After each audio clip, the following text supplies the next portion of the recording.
اعوذ باللہ من الشیطان الرجیم، بسم اللہ الرحمن الرحیم۔ جلم سے میں ہوں نجف شہزاد۔ آج ہمارے ساتھ جو مہمان شخصیت ہیں وہ کسی تعارف کے محتاج نہیں ہیں۔ ہمارے ساتھ سابق ایم پی اے چودھری ندیم خادم اور سالار لشکر پاکستان مسلم لیگ نون ضلع جہلم چودھری ندیم خادم صاحب موجود ہیں۔ بات کریں گے۔ سر بتائیے گا سب سے پہلے کہ آپ کے کیا حال چال ہیں، کیا مصروفیات ہیں آج کل؟ بسم اللہ الرحمن الرحیم۔ الصلاۃ والسلام علی یا سیدی یا رسول اللہ، الصلاۃ والسلام علی یا سیدی یا حبیب اللہ۔ میں ٹھیک ہوں، الحمدللہ، سیاست کر رہا ہوں۔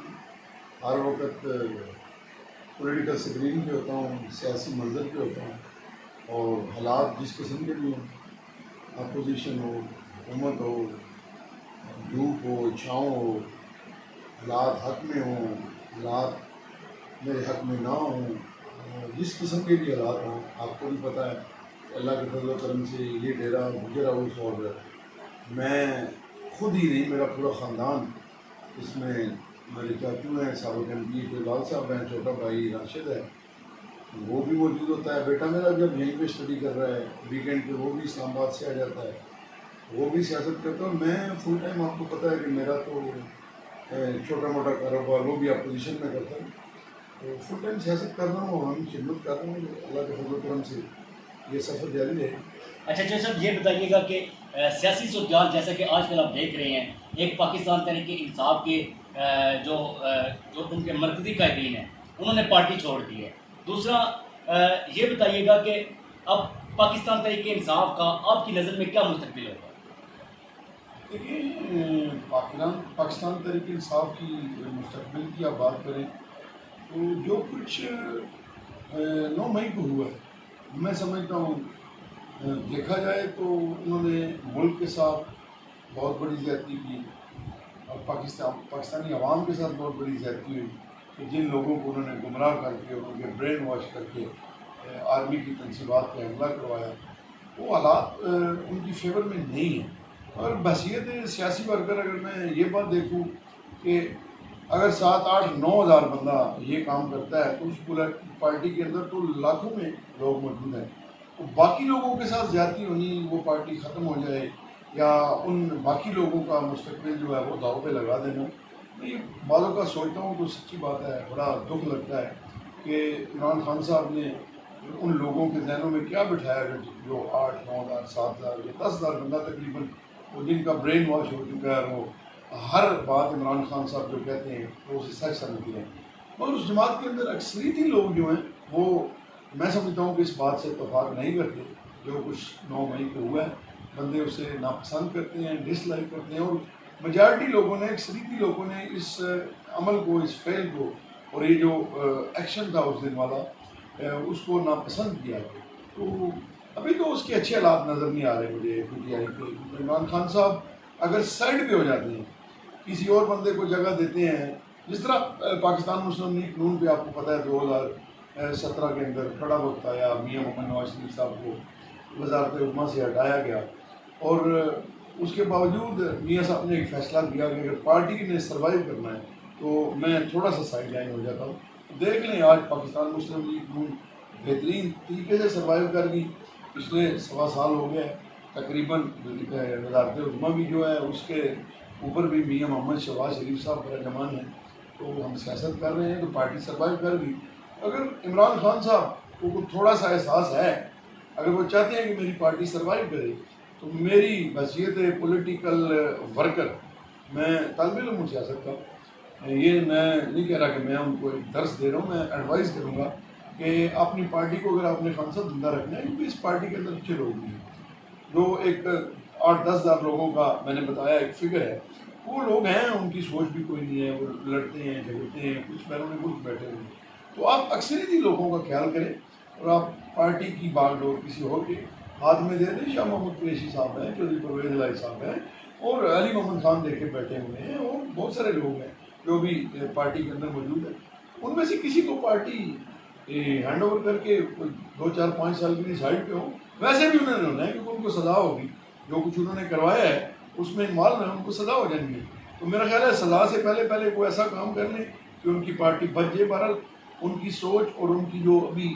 مجھے نظر آ رہا ہے ان کی تھنکنگ کے بارے میں میرا خیال ہے وہ پارٹی کو بچنے نہیں دیں گے، وہ خود ہی اپنی پارٹی کو تباہ کریں گے۔ اچھا صاحب یہ بتائیے گا کہ الیکشن بھی تقریباً سال پہ آ پہنچے، تو کیا سمجھتے ہیں کہ پی ڈی ایم کا جو اتحاد ہے وہ دیر پر جاری رہے گا یا پھر الیکشن پھر جب ہوگا تو پھر اپنا اپنا الیکشن لڑا جائے گا؟ دیکھیں پی ڈی ایم جو نظر آ رہا ہے، دیکھیں پی ڈی ایم اس وقت وفاق کے اندر جو حکومت ہے یا اس وقت کی ایک اپوزیشن مختلف جماعتوں کا ایک پلیٹ فارم بنا، جب عمران خان صاحب جو ہے وہ وزارت علما کی کرسی پہ پارلیمان تھے، بیٹھے ہوئے تھے، تو اس وقت یہ لوگوں نے محسوس کیا کہ یہ حکومت، یہ بندہ ملک کے لیے خطرہ ہے، اور ملک کو ڈیفالٹ ہونے سے بچانے کے لیے ہم ایک ایسا لائے عمل اختیار کریں کہ سب مل کے پی ڈی ایم کی صورت میں سامنے آئے اور اس کو وزارت علما کی کرسی سے اتاریں، اور وہ پی ڈی ایم کامیاب ہو گیا۔ لیکن پی ڈی ایم میں سمجھتا ہوں پی ڈی ایم صرف اس حد تک ہے، اس سطح تک ہے۔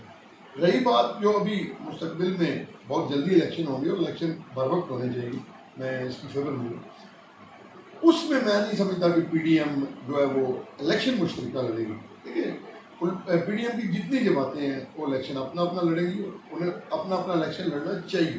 مجھ سے کوئی ایڈوائز دے گا، میری پارٹی اگر سمجھے گی، میں ہم سے ایڈوائز دے گی، جتنے بھی ہم ایکس پارلیمنٹیرین یا موجودہ پارلیمنٹیرین لے گی، تو میری بھی یہ ایڈوائز ہوگی کہ الیکشن اپنا اپنا، پی ڈی ایم الیکشن نہیں لے گا۔ اچھا یہ بتائیے گا چوئی صاحب کہ آصف علی زرداری صاحب نے پنجاب میں ڈیرے آپ ڈالنا شروع کر دیا، کیا سمجھتے ہیں کہ کوئی سیٹ ایڈجسٹمنٹ کا کوئی آپ کو کوئی نظر آ رہا ہے کہ مسلم لیگ نون کے ساتھ کوئی سیٹ ایڈجسٹمنٹ ہوگی؟ دیکھیے یہ کچھ عرصہ پہلے 6-8 ماہ 10 ماہ پہلے اس طرح کے رومرز تھے کہ شاید پیپلز پارٹی مسلم لیگ نون کے ساتھ کوئی 10-15-20 سیٹوں کے پنجاب کے اندر ایڈجسٹمنٹ کرے گی، اور ان میں سے کچھ سیٹیں میں جانتا بھی ہوں اگر کر لیتے ہیں تو بہت بڑی لمبی لیڈ جو ہے یہ دونوں دھڑے اکٹھے ہو کے جیت سکتے ہیں۔ 15-20 سیٹیں ایسی میں بتا سکتا ہوں، اور ابھی تک مجھے نہیں لگ رہا کہ اس قسم کا کوئی کام ہو رہا ہے، وہ چاہے پس پردہ ہو رہی ہے، ایسی کوئی بات نہیں۔ تو رہی بات جناب آصف زرداری صاحب کی، آپ نے سوال کیا کہ وہ لاہور کے اندر ڈیرے ڈال کے بیٹھ گئے۔ دیکھیے پاکستان کی ایک بہت بڑی سیاسی جماعت ہے، ان کے پاس ایک پولیٹیکل بیک گراؤنڈ ہے، آپ ان کا سیاسی پس منظر دیکھیں، پولیٹیکل بیک گراؤنڈ اس جماعت کی دیکھیں تو ایک بہت بڑا نام ہے ذوالفقار علی بھٹو صاحب، محترمہ بےنظیر بھٹو صاحبہ، انہوں نے اس ملک کے لیے اور جمہوریت کے لیے اپنی قربانیاں دی ہیں، اور ان کی کوشش ہوگی کہ جس طرح وہ پہلے پنجاب میں کبھی ان کا بہت اچھا دھڑا ہوتا تھا، بلکہ بڑا کامیاب گروپ ہوتا تھا ان کا پنجاب اور کے پی کے میں، تو شاید اس کوشش میں لگے ہوئے ہیں کہ میں اگر کوئی تھوڑی محنت کر رہا ہوں تو میری پارٹی پوزیشن پنجاب کے اندر جو ہے وہ بہتر ہو جائے۔ تو وہ ماشاءاللہ بڑے باشعور آدمی ہیں، وہ اس کوشش میں ہوں گے کہ میں کچھ کوشش کر لوں، پر مجھے لگتا نہیں ہے کہ وہ اس میں کامیاب ہوں گے۔ ہاں جو پی ڈی ایم کے ساتھ یا مسلم لیگ نون کے ساتھ اس پلیٹ فارم پہ اگر وہ 5, 10, 15 سیٹیں یا 20 سیٹیں، جو کہ مجھے ناممکن لگ رہا ہے، مشکل لگ رہا ہے، اگر وہ اس میں بھی کامیاب ہو جاتے ہیں تو میں سمجھتا ہوں کہ اس میں سیاسی کامیابی ہوگی۔ سر یہ بتائیے گا کہ جو انڈر الیکشن آ رہا ہے تو آپ کے جو بڑے لیڈران ہیں وہ اس طرف اشارہ ایسے کر رہے ہیں کہ چودھری فرق الطاف صاحب کو وہ ٹکٹ دیں گے، تو آپ کیا سمجھتے ہیں اگر فرق الطاف صاحب کو ٹکٹ مل جاتا ہے تو آپ کی سیاست کہاں جائے گی؟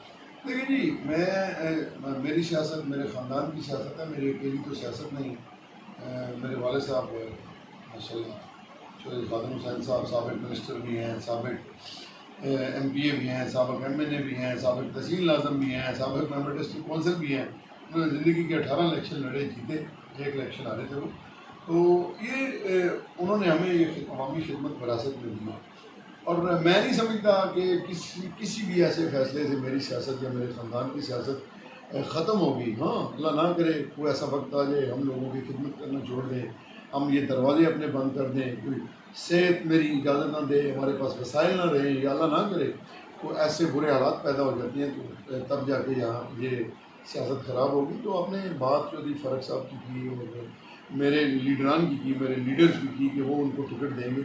دیکھیے چودھری فرق صاحب کا خاندان ہمارا خاندان، میرا خیال ہے زندگی میں شاید ہی ہم نے ایک آدھ الیکشن ہم نے اکٹھے لڑا ہے۔ فرام ڈے ون ہم ایک دوسرے کے خلاف چلتے ہیں۔ ان کے والد صاحب تھے، بڑے قابل احترام تھے، ویسے حیا کا شرم کا رشتہ میرے والد صاحب اور ان کے والد صاحب کا تھا اور ہے۔ میرے والد صاحب چودھری فرق صاحب کے ساتھ بھی بڑا پیارا ان کا، وہ میرا نہیں ہے اپنا ان سے، میں نہیں ان کو پسند کرتا، جو سچی بات ہے۔ میرے والد صاحب ان سے بڑی شفقت کرتے ہیں، وہ بھی بڑا کام کرتے ہیں میرے والد صاحب کا، چودھری فرق صاحب جیسے بڑے بھائی ہیں اس کو۔ تو میں نہیں سمجھتا کہ مسلم لیگ نون جو ہے وہ اپنے پاؤں پہ کلاڑی مارے گی. پہلے پیپلز پارٹی کی بات ہو رہی تھی، دیکھیں کبھی یہ پنجاب میں پیپلز پارٹی کا عروج تھا اور یہ پیپلز پارٹی میں تھے. انہوں نے پیپلز پارٹی کو چھوڑا، جو کچھ پیپلز پارٹی کے ساتھ ہوا. تحریک انصاف کے ساتھ بھی گئے ہیں، اور اب جو تحریک انصاف کی پوزیشن ہے وہ بھی اب دیکھ لیں.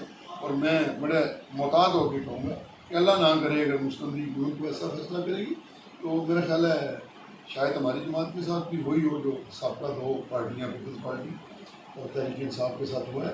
اور میرا نہیں خیال کہ قائد محترم میاں محمد نواز شریف صاحب جو ہمارے قائد ہیں، ان کی حالانکہ وہ اتنی پریکٹیکلی پالیٹکس میں انوالو نہیں ہے، مگر پیچھے سوچ تو انہیں کی چلتی ہے.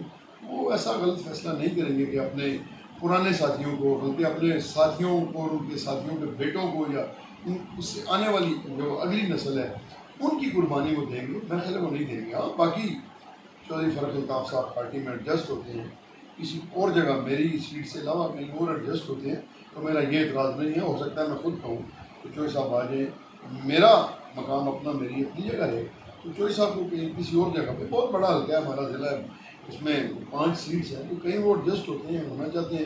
تو میں یہ نہیں کہوں گا کہ میں ان کے خلاف الیکشن نہیں لڑوں گا، یا ان کے ساتھ الیکشن نہیں لڑوں گا. تو میرا خیال ہے وہ ایڈجسٹ ہو جائیں گے، ہو جانا ہے. کیونکہ وہ ذہنی طور پہ آ گئے ہیں، اس جماعت میں آ کے بیٹھ گئے ہیں، اور وہ اگلا الیکشن بھی جو مجھے نظر آ رہا ہے، ان کے کبھی کبھی ان کے تعلق والے بندے کسی مشترکہ جگہ پہ مجھے مل جاتے ہیں، تو سننے میں یہی آ رہا ہے اور دکھنے میں بھی یہی آ رہا ہے کہ آئندہ الیکشن وہ پاکستان مسلم لیگ نون کے پلیٹ فارم سے لڑیں گے. اگر وہ چاہتے ہیں کہ انہوں نے الیکشن پاکستان مسلم لیگ نون کے پلیٹ فارم سے لڑنا ہے تو پھر میرے ساتھ انہیں بیٹھنا ہوگا.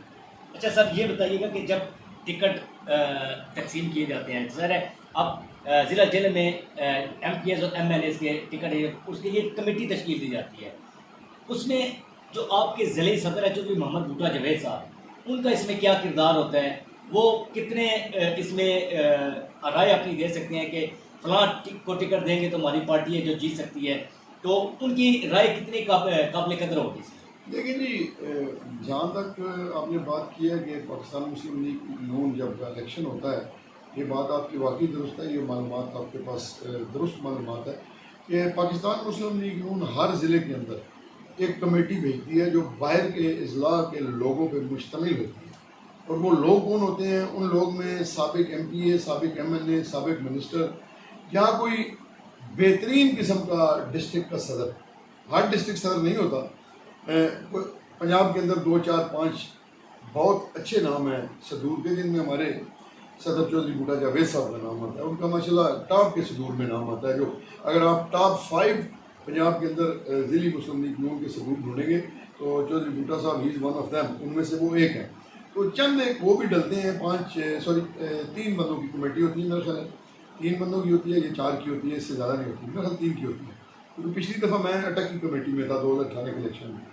وہ کمیٹی جب جاتی ہے کسی ڈسٹرکٹ میں تو وہاں پہ جتنے بھی آپ کے اسٹیک ہولڈرز ہوتے ہیں، شراکت دار ہوتے ہیں مسلم لیگ نون کے، وہ ایم پی بھی ہوتے ہیں، موجودہ ایم پی ایم این اے ہوتے ہیں، سابق ایم پی ایم این اے ہوتے ہیں، اور آپ کی تحصیل کی جو تنظیم ہوتی ہے، ضلع کی تنظیم جو ہوتی ہے، ان لوگوں کے ساتھ بیٹھ کے، یا اس کے علاوہ کوئی اگر آپ کے پاس اچھا دھڑا ہوتا ہے جو عملی طور پہ سیاست نہیں کرتا صوبائی کی یا قومی کی، مگر اس کے پاس 2 4 5 ہزار 10 ہزار 8 ہزار ووٹ ہوتا ہے، وہ بندہ بھی اس کو بٹھاتے ہیں. یعنی کہ 20 30 40 بندوں کے ساتھ وہ 1 دن 2 دن 3 دن مختلف ٹائم پہ میٹنگز کرتے ہیں. پھر وہ اکٹھی میٹنگ ہو تو اکٹھی بھی کر لیتے ہیں، مگر زیادہ یہ ہوتا ہے. میں پچھلی دفعہ تک گیا تھا تو ماشاءاللہ بڑا اچھا ماحول تھا. ہم نے ایک ہی میٹنگ کی تھی اور تقریباً ایک میٹنگ میں ہمارا ڈیسیژن ہو گیا کہ اگلی میٹنگ میں ہم پرپوزلس فائنل کر لیں گے. تو ہوتا یہ ہے کہ وہ اگر یہاں پہ جس طرح نون لیگ کے اندر جیلم کے اندر ڈفرینسز ہیں، تو یہاں پہ اگر کمیٹی آئے گی وہ میرے پاس بھی آئے گی، چودھری فرق صاحب کے پاس جائے گی، میر محمد فیاض صاحب کے پاس بھی جائے گی، بظاہر جو دھڑے نظر آتے ہیں ہم مطلوب مہدی صاحب ہیں ان کے پاس جائے گی، اور ہر ایک سے رائے لیتی ہے. اور رائے صرف ایک حلقے کی نہیں لیتی، ان سارے بندوں سے ہر حلقے کی رائے لیتی ہے. اور جو اکثریتی لوگ رائے دیتے ہیں ان کو پتہ بھی چل جاتا ہے. پھر وہ ایک عوامی سروے بھی کرتے ہیں اپنے طور پہ، وہ انہوں نے کرنا ہوتا ہے. عوامی سروے وہ کرتے ہیں اور دیکھتے ہیں کہ اس حلقے کے اندر کس کی میجارٹی ہے. وہ 30 40 50 100 بندوں سے وہ پوچھتے ہیں. تو پھر وہ اپنی پرپوزل بنا کے وہ لیڈرشپ کو یا اپنی ہائی کمان پارٹی کے اندر جو ہے وہ جو کمیٹی بنی ہوتی ہے، ٹکٹوں کی بورڈ بنا ہوتا ہے، وہ بورڈ کے اندر اپنی رپورٹ وہ جو کمیٹی دیتی ہے نا، تقریباً اس کمیٹی کی رپورٹ سے ہٹ کے ٹکٹ نہیں دیے جاتے. یہ میں بات آپ کو شرطیہ بتاؤں. سر یہ بھی بتائیے گا کہ آپ کے گھرانے میں ایک این اے کا ٹکٹ جاتا ہے، ایک پی پی کا ٹکٹ جاتا ہے، تو کیا سمجھتے ہیں کہ اس دفعہ کیا صورتحال آپ کو نظر آ رہی ہے کہ اگر وہ آپ کو ایک ٹکٹ دیتے ہیں تو اس صورت میں آپ کیا کریں گے؟ دیکھیے جی، ایک ٹکٹ کا سوال ہی نہیں پیدا ہو سکتا، لیکن میں اپنے گھر کے اندر جھگڑا تو نہیں پیدا کر سکتا، یہ نہیں ہو سکتا. اللہ کرے ہمارے 4 حلقے بحال ہو جائیں صوبائی کے، جس طرح 2013 کے اندر تھے، 18 کے اندر ایک حلقہ کم ہو گیا، تو امید ہے کہ 4 حلقے بحال ہو جائیں گے. اور چوتھا حلقہ بحال ہو جاتا ہے پھر تو یہ چیپٹر کلوز ہو جائے گا. اگر یہ حلقے بحال رہتے ہیں تو میں نہیں سمجھتا کہ میں اپنا ٹکٹ لے کے اپنے گھر کے اندر صوبائی کا ٹکٹ، کیونکہ یہ ہمارا بیس ہے، صوبائی جو ہے ہماری بیس ہے، ہم کسی طریقے سے بھی ضائع نہیں کرتے. اور جو فیملی کی یونٹی ہے، فیملی کا اتحاد ہے، یہ بھی بڑا ضروری ہوتا ہے، ہم اس کو ختم نہیں کر سکتے. یہ بھی ہمارا بیس ہے کہ میں اپنے گھر کے اتحاد کو، اور جوائنٹ فیملی، کیونکہ ہم جوائنٹ فیملی سسٹم میں ایک مشترکہ خاندانی نظام میں رہتے ہیں، آپ کو پتہ ہے، آپ ہمارے ہمسائے بھی ہیں، تو ایسا نہیں ہوگا. میں ٹکٹ تو انشاءاللہ تعالیٰ دونوں ہی ہوں گی. باقی لیڈرشپ ہے کہ یہ محمد نواز شریف صاحب ہیں، اگر مجھے وہ کوئی حکم دیں گے یا اس کے الٹرنیٹ کوئی ہماری وہ سیٹنگ کر لیں گے کہ ایک بندہ اگر قربانی دے گا تو اس کو اسی کے برابر کسی جگہ پہ مقام مل جائے گا، تو اگر حلقے اس طرح رہتے ہیں تو اس پہ میں سوچ سکتا ہوں، ایسی کوئی بات نہیں. اچھا یہ بتائیے گا کہ چوہے صاحب کی نئی پارٹی کی تشکیل دی جا چکی ہے، تو نئی پارٹی کی طرف سے کوئی آپ کو آفر آئی ہو یا پھر کسی دوسری پارٹی کی طرف سے آپ کو آفر آئی ہو کہ شمولیت اختیار کریں؟ دیکھیں نجف، بات یہ ہے، آپ چھوٹے بھائی ہو. 2 دن پہلے آصف جٹ صاحب نے میرا انٹرویو کیا تو میں تھوڑا سا محتاط ہو کے میں نے ان کے ساتھ یہ گفتگو کی. یہ بات میں نے ڈسکلوز نہیں کی، کیونکہ آپ میرے چھوٹے بھائی بھی ہیں، اور میں نے میرا آپ اتنے سے تھے تو میرا بڑا پیار تھا آپ کے ساتھ. آپ کے ابو کے ہوٹل پہ بیٹھتے تھے، میں آپ کے ساتھ بڑی شرکت کرتا تھا. تو نئی پارٹی کی جہاں تک بات ہے نا، پہلی بات ہے اس پارٹی کا ہمارے ضلع کے اندر ماسوا ایک حلقے کی راجہ یاور کمال صاحب والے حلقے میں ان کا ووٹ ہو گیا، کیونکہ راجہ یاور کمال صاحب سے ٹکٹ لیا گیا تھا، اور ان کے ساتھ اپنے بھی کچھ دوست کھڑے ہیں. اور وہاں پہ جو پی ٹی آئی کے لوگ ہیں حلقہ پی پی 25 کے، وہ یاور صاحب کو ووٹ دے سکتے ہیں اگر وہ آئی پی پی کے پلیٹ فارم سے الیکشن لڑتے ہیں، وہاں پہ تو ان کا ووٹ بینک ہوگا. ٹھیک ہے، یہ پی پی 26 ہے، یہاں پہ میں نہیں سمجھتا ان کے 10 ووٹ بھی ہیں. مجھے اگر وہ آفر کریں گے یا آفر کی انہوں نے تو میں بالکل یہ بات آپ کو میں ڈسکلوز کرتا ہوں کہ واقعہ ہی انہوں نے مجھے آفر کی ہے، بلکہ وہ میرے پیچھے پڑے ہوئے، ڈائریکٹ نہیں انڈائریکٹ. کچھ لوگ ہیں، کچھ قوتیں ہیں، کچھ طاقتیں ہیں، وہ ان کے لیے کام کر رہی ہیں اور وہ مجھے کہہ رہے ہیں کہ آپ ان کے ساتھ آئیں. میں نے کہا دیکھیں، میرا مرنا جینا میری اپنی پارٹی کے ساتھ ہے، مسلم لیگ نون کے ساتھ ہے. اللہ نہ کرے مجھے مسلم لیگ نون کہے کہ جاؤ یار تم فارغ ہو، تم ٹشو میرے لیے، تو پھر میں نے سیاست کرنی ہے. شاید میں پھر اس وقت شاید کچھ سوچوں، ہو سکتا ہے میں وہ فیصلہ مان بھی لوں، میں برکت بن کے نون میں رہوں، پر سیاست میں کوئی بات بھی حرف اخر نہیں ہوتی. اللہ نہ کرے اگر اس وقت کوئی ایسی صورتحال بنے تو میں دیکھوں گا میں نے کیا کرنا ہے، میں نے سیاست کس پلیٹ فارم سے کرنی ہے. یا ہو سکتا ہے میں سیاست اگر میرے ساتھ اتنی بڑی زیادتی ہو سکتا ہے میں یہ کہوں یار میں سیاست کروں گا ہی نہیں، مجھ سے بہتر کوئی ہے تو اسے کروا لے. لیکن میں نے کرنی ہے عوامی خدمت. عوامی خدمت کا ایک پلیٹ فارم ہوتا ہے، پولیٹیکل پلیٹ فارم ہوتا ہے، آپ اس سے کرتے ہیں. پولیٹیکل پلیٹ فارم میں جب اقتدار آپ کے پاس ہوتا ہے تو آپ کی پرفارمنس جو ہے وہ بہترین ہو جاتی ہے، آپ کے پاس سورسز ہو جاتے ہیں، ذرائع ہو جاتے ہیں، آپ کے پاس بیوروکریسی ہوتی ہے، آپ کے پاس انتظامیہ ہوتی ہے، آپ کے پاس پولیس ہوتی ہے، آپ کے پاس ادارے ہوتے ہیں اور وسائل ہوتے ہیں، معاشی وسائل ہوتے ہیں. پھر آپ اچھی سیاست کرتے ہیں، لوگوں کو ڈلیور کرتے ہیں. دوسری ہوتی ہے کہ اگر آپ بہت امیر ہیں، آپ کے پاس بہت پیسہ ہے، تو آپ لوگوں کی پیسے سے دوسرے طریقے سے خدمت کر دیں. 2 طریقے ہوتے ہیں. تو دیکھیں گے کیا ہوتا ہے. آفر کرنے والے کر رہے ہیں، میں ان کو شکریہ ادا کرتا ہوں. جو آفر کر رہے ہیں میں ان کی بھی میں ان کی مہربانی سمجھتا ہوں کہ مجھے اس قابل سمجھ رہے ہیں کہ میں ان کی نظروں میں. شیخ صاحب آپ اس قابل ہیں تو کوئی آپ کو پوچھ رہا ہے نا، کیونکہ ہم نے دیکھا ہے سوشل میڈیا کو چھوڑ کر ہم نے فیلڈ پہ بھی دیکھا ہے جو صاحب آپ کا ووٹ بینک ہے، آپ کو لوگ مانتے ہیں اس چیز کے لیے کہ چودھری ندیم خادم ہماری چوائس ہے. ٹھیک ہے، تو ہم جب رپورٹنگ کے لیے فیلڈ میں نکلتے ہیں تو ہمیں بھی وہ لوگ یہی کہتے ہیں کہ چودھری ندیم خادم. سوشل میڈیا ہم دیکھتے ہیں، اگر کوئی پوسٹ فرض کریں میں ہی اپنے پیج پہ لگا دیتا ہوں کہ چودھری ندیم خادم کا مقابلہ فلاں سے ہے، تو آپ کے لیے کمنٹ زیادہ آتے ہیں، آپ سے لوگ پیار کرتے ہیں. تو اتنا لوگوں میں آپ گھلے ملے ہوئے ہیں، پھر بھی اگر آپ کے ساتھ اس طرح کا کوئی ہوتا ہے کہ آپ کو ٹکٹ نہیں ملتا، تو یہ تو ایک تو پارٹی کے ساتھ زیادتی ہوگی، دوسری ساتھ آپ کی سیاست ہے جو سیاست تو رکتی نہیں ہے، سیاست تو آپ نے کرنی ہے. چاہے وہ آپ انڈیپینڈنٹ ہو کر کریں یا کسی سیاسی جماعت کے ساتھ کریں، تو لوگوں کا پیار کیوں ہے آپ کے ساتھ؟ نہیں، میں یہی کہوں گا کہ ایک تو یہ اللہ کی ذات کا کرم ہے، میں گنہگار آدمی ہوں، میں یہ کہوں میں وہ گناہ نہیں کرتا، میں گنہگار آدمی ہوں، تو لوگوں کا جو میرے ساتھ پیار ہے، اعتماد ہے، میں یہ سمجھتا ہوں کہ میں ایک تو عوامی سیاست کرتا ہوں، میں ایم پی اے بن کے بھی آپ کو پتہ ہے میں نے بھی 2008 سے 18 تک ایم پی اے میں نے بنے 10 سال اقتدار میں رہی، تو آپ کو پتہ ہے میں ہلکے کی سیاست کرتا ہوں، میں ڈرائنگ روم یا اپر لیول کی سیاست نہیں کرتا کہ 2 مہینے جا کے یا مہینہ میں اسلام آباد یا لاہور بیٹھ جاؤں. میرا یہ ہوتا ہے کہ اگر جانا ہے اسلام آباد میں یا لاہور میں جانا تو ایک دن ہی جانا ہے، شام کو واپس آ جانا ہے. میں ہلکے میں ہوتا ہوں، لوگوں کے ساتھ میرے روابط ہیں، غمی خوشی میں بہت کرتا ہوں، اور کام مجھے کوئی بندہ بھی کہہ دے، میرا ایک ٹیلی فون نمبر ہے، آپ سب کو پتہ ہے، میرا دوسرا نمبر بھی ہے، اور میں نے ہر بندے کی کال سننی ہوتی ہے، کام میں بندوں کا کر دیتا ہوں. صرف کام میں وہ نہیں کرتا جہاں پہ اگر میرے سپورٹر کا اور میرے کسی مخالف کا ہے، اگر وہ فون کرے گا تو پھر میرا سپورٹر میری فرسٹ پرائرٹی ہوتا ہے، میں اس کا کام کرتا ہوں. ویسے اس کے علاوہ جو بھی مجھے تو کام کے وہ میں کام بھی کرتا ہوں. آپ کو پتہ ہے غمی خوشی ہماری جتنی اپنے عزیزوں سے، اپنے سپورٹر، اپنے رشتہ داروں کے ساتھ ہے، ان میں سے بہت سارے ہمارے سیاسی مخالف وہ ہیں جن کے ساتھ میں غمی خوشی کرتا ہوں، کیونکہ وہ ہمارے گھر آتے ہیں، میں ان کے گھر جاتا ہوں. اور اس سے ہٹ کے میں جو میرا ایک ثقافت کے ساتھ لگاؤ ہے، آپ کو پتہ ہے کہ میں ثقافت کے ساتھ بڑا وابستہ ہوں. اور ہماری اس خطے کی پٹوار کی، کیوں پٹوار ریجن میں آتے ہیں، پٹوار کی جتنی بھی ثقافتی سرگرمیاں ہوتی ہیں جن میں بیلوں کے کھیل ہوتے ہیں، کبڈی ہوتی ہے، کبوتر کا اکھاڑا ہوتا ہے، گھوڑے ہیں، گھوڑ ڈانس ہے، نیزہ بازی میں بذات خود کرتا ہوں اپنے میرے پاس، بلکہ میرے پورے خاندان میرے لیے گھوڑے رکھتا ہے، پالتا ہے. وہ ہمارے پاس ایک بہت بڑی ایک بریڈنگ ہے، نسل کشی ہے. تو میں ہر وقت لوگوں میں ہوتا ہوں، شاید لوگ اس لیے مجھے پسند کرتے ہیں، اور ایزی اپروچ ہے. دیکھیں نا، مجھے کسی بندے نے ملنا ہے نا، اگر میں ضلع جیلم میں نہیں ہوں تو میں نہیں ملوں گا. کوئی مجھے بندہ، میں سواوا میں ہوں تو جیلم کا بندہ کہ ایمرجنسی ہے ملنا ہے، میں نے کہا سواوے آ جائے یار، میں فلانی جگہ بیٹھے ہوں، تو آ جا. اگر سواوے کا بندہ مجھے ملے گا، میں چوٹالا سائڈ پہ، تو اس نے کہا چوئی صاحب مل کی گل کرنی ہے. میں کہا جناب میں چوٹالے بیٹھے ہیں، تھی ادھے پونے گھنٹے آ جاؤ تشریف لے. یہ بات ہے کہ میں لوگوں کو مل جاتا ہوں، شاید میری یہ ادا لوگوں کو پسند آتی ہوگی. ویسے میں ہوں بڑا اسٹرکٹ تھا، میرے فیصلے، میری باتیں بڑی اسٹرکٹ ہوتی ہیں، اس کے باوجود لوگ پسند کرتے ہیں. تو یہ اللہ کا بھی کرم ہے اور ان لوگوں کا. صاحب ایک تلک سوال، آج دن تک کتنی کرپشن کی آپ؟ میں نے اللہ کو حاضر نظر جان کے، آپ کو پتہ ہے میں نے ایک ٹیڈی پیسے، میں اپنی ذات کی بات کروں گا، میں نے کرپشن کی، آپ سب کو پتہ ہے. میں آرام کا پیسہ میں نے کبھی نہیں کھایا. میرے مخالف بھی یہ کہیں گے کہ ندیم خادم کرپشن نہیں کرتا، کمیشن نہیں لیتا، ڈیولپمنٹ کمیشن نہیں لیتا، کسی پٹواری گرداور تحصیلدار سے ماہانہ اپنی منزل میں.